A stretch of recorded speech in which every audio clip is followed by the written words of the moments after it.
স্বাধীনতার ৫৫ বছরেও আমরা আমাদের সমাজে সাম্য, মানবিক মর্যাদা, ন্যায় বিচার প্রতিষ্ঠিত করতে পারিনি, দারিদ্র্যের নিরসন করতে পারিনি, বেকারত্ব এবং বৈষম্য দূর করতে পারিনি। বাংলাদেশের গ্রামীণ সমাজ নিয়ে আরও কিছু লেখালেখি আছে, অনেক লেখালেখি আছে। যেমন ঝগড়াপুর নামে একটা বই আছে।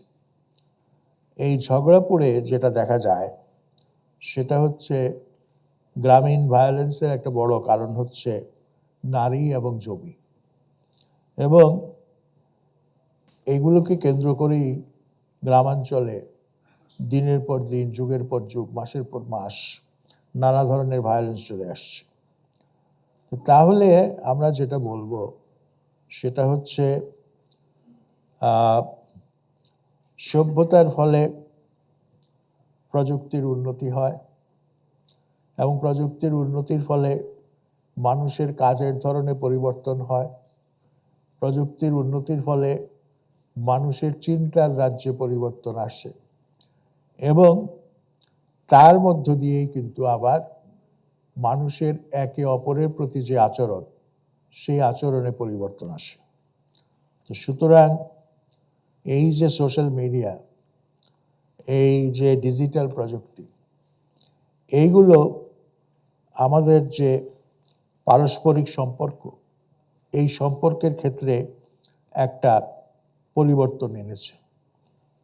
এই পরিবর্তনের ফলে যেটি হচ্ছে সেটা হলো যে এখানে নানা ধরনের অপরাধ প্রবণতা বৃদ্ধি পাচ্ছে।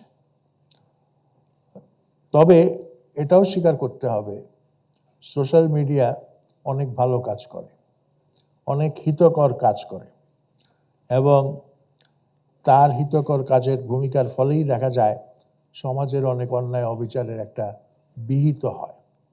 সুতরাং সোশ্যাল মিডিয়াটা এটা যেটাকে বলা যায় আনমিক্সড ব্লেসিং নয়।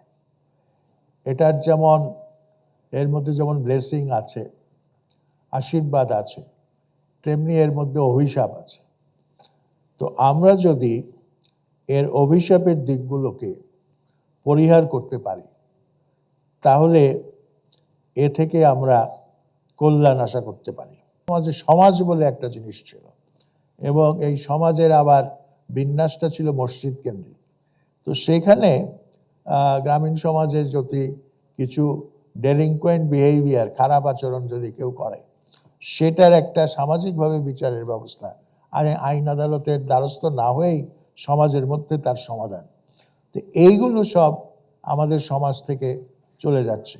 চলে যাওয়ার ফলে একটা ভ্যাকুয়াম, একটা শূন্যতা সৃষ্টি হচ্ছে এবং সেই শূন্যতা পূরণ করারও সমাজের নিজস্ব কোনো মেকানিজম নাই।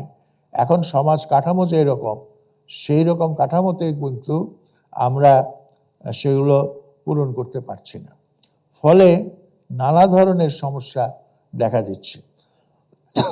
এখন এখানে বলা হয়েছে যে স্বাধীনতার ৫৫ বছরেও আমরা আমাদের সমাজে সাম্য, মানবিক মর্যাদা, ন্যায় বিচার প্রতিষ্ঠিত করতে পারিনি, দারিদ্র্যের নিরসন করতে পারিনি, বেকারত্ব এবং বৈষম্য দূর করতে পারিনি, এবং